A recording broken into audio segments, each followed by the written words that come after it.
బెంగళూరును అకాల వర్షాలు ముంచెత్తుతున్నాయి. భారీ వర్షానికి సిలికాన్ సిటీ బెంబేలెత్తిపోతోంది. దాదాపు 40 గంటలుగా కురుస్తున్న వర్షాలతో సాధారణ జీవనం అస్తవ్యస్తమైంది.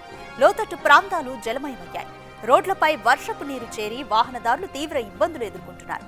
సహాయక సిబ్బంది ప్రజలను సురక్షిత ప్రాంతాలకు తరలిస్తున్నారు.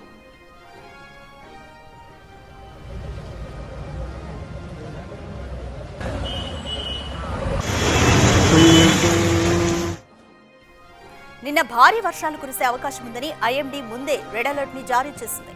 దీంతో ప్రజలు, అధికారులు ముందే అప్రమత్తమయ్యారు.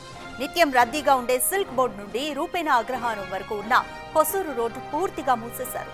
ఎలివేటెడ్ ఫ్లైఓవర్ను తాత్కాలికంగా మూసేశారు. సెంట్రల్ సిల్క్ బోర్డు జంక్షన్ నుంచి ఎలక్ట్రానిక్ సిటీ వరకు దాదాపు 10 కిలోమీటర్ల పొడవైన elevated expressway, Infosys, Biocon మూతపడడంతో వేలాది మంది ఉద్యోగులు తమ కార్యాలయాలకు చేరుకోలేక తీవ్ర ఇబ్బందులు పడ్డారు.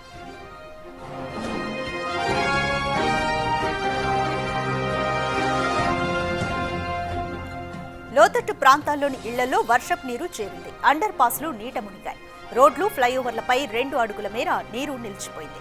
అధికారులు పరిస్థితిని ఎప్పటికప్పుడు డ్రోన్ల ద్వారా సమీక్షిస్తున్నారు. సహాయక చర్యలు కొనసాగిస్తున్నారు. రబ్బరు బోట్ల ద్వారా ప్రజలను సురక్షిత ప్రాంతాలకు తరలించారు.